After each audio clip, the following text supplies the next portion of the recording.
My father found out in 1943 that some of his friends had gotten South American citizenship papers through the consulate in Geneva. And so my father applied for that, and we ended up with El Salvador citizenship papers. And those types of papers helped us basically stay out of the camps until September 1944. September 1944 was the final liquidation. Paris had fallen, and basically they just rounded up just about every Jew that they could find in Holland and in the other occupied countries. I remember we were in a place, a gathering, where they gathered us and then put us on the trains.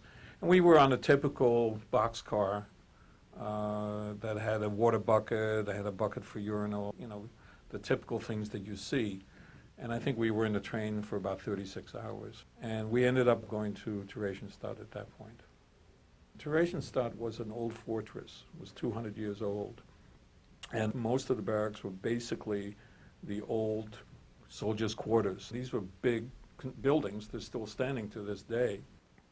We were in barracks initially, and we were separated. My brother and my father were in one, and I was with my mother because of my age.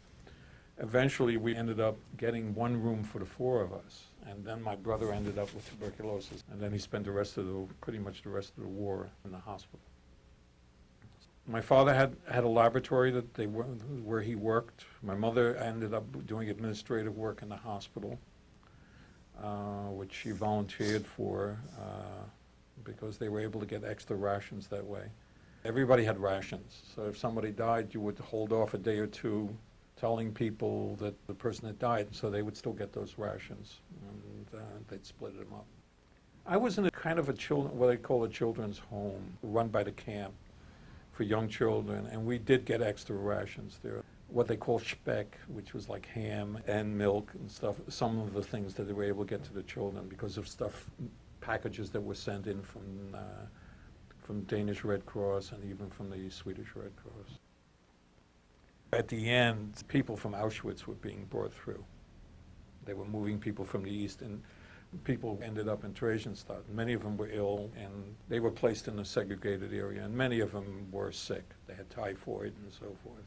And you could hear the noise from these barracks. The people were, you know, a lot of them were no longer mentally capable and so forth. I mean, they were just skeletons going through. And this was right near the end. I mean, this was like in April of 1945. The Germans left the camp, just abandoned it. The Red Cross came in, and then the Russians came in a couple of days later, and they took the camp over. We were no longer considered German because we had El Salvador citizenship papers.